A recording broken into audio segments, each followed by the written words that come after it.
ہم کریں گے ہر مظلوم کی حمایت۔ بسم اللہ الرحمن الرحیم۔ السلام علیکم، میں ہوں حرین فاطمہ اور آپ دیکھ رہے ہیں حمایتی نیوز HD چینل۔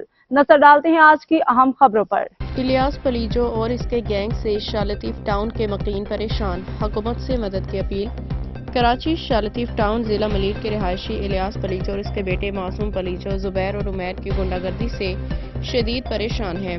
شہریوں کا کہنا ہے کہ الیاس پلیجو اور اس کا گروہ KDA اپوائنٹمنٹ کے علاقے میں مسلسل جھگڑے اور قبضے کروا رہا ہے، جبکہ رہائشیوں نے اسے کوئی عہدہ نہیں دیا۔ الیاس پلیجو کے خلاف عدالت اور پولیس میں بھی بے بس محمد حنیف حمایتی، جنہیں علاقے کے مکینوں نے نمائندہ مقرر کیا ہے، کہ کہنا ہے کہ الیاس پلیجو اور اس کے ساتھیوں نے غیر قانونی طریقے سے دفتر پہ قبضہ کر رکھا ہے۔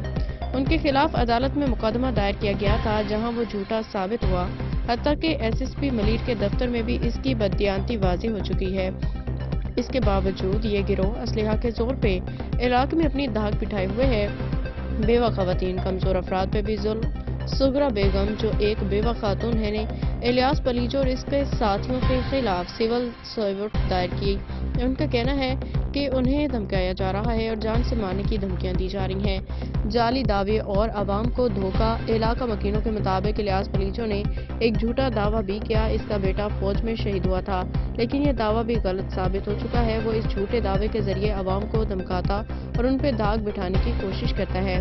حکومت وقت سے فوری کارروائی کا مطالبہ۔ علاقے کے عوام نے وزیر اعلیٰ سندھ، IG سندھ، DIG ملیر اور SSP ملیر سے اپیل کی ہے کہ وہ فوری طور پہ کارروائی کرتے ہوئے الیاس پلیجو اور اس کے گینگ کے خلاف سخت ایکشن لیں، تاکہ KDA اپوائنٹمنٹ کے مکینوں کو اس ظلم و جبر سے نجات مل سکے۔ ہم انصاف چاہتے ہیں اور حکومت سے مطالبہ کرتے ہیں کہ ہمیں الیاس پلیجو اور اس کے گروہ سے نجات دلائی جائے، تاکہ ہم اپنے گھروں میں سکون سے رہ سکیں۔ ایک رہائشی نے فریاد کی۔ محمد وقار بھٹی کی۔ اب تک کے لیے اتنا ہی۔ مزید خبروں اور اپڈیٹ سے باخبر رہنے کے لیے دیکھتے رہیں حمایتی نیوز HD چینل۔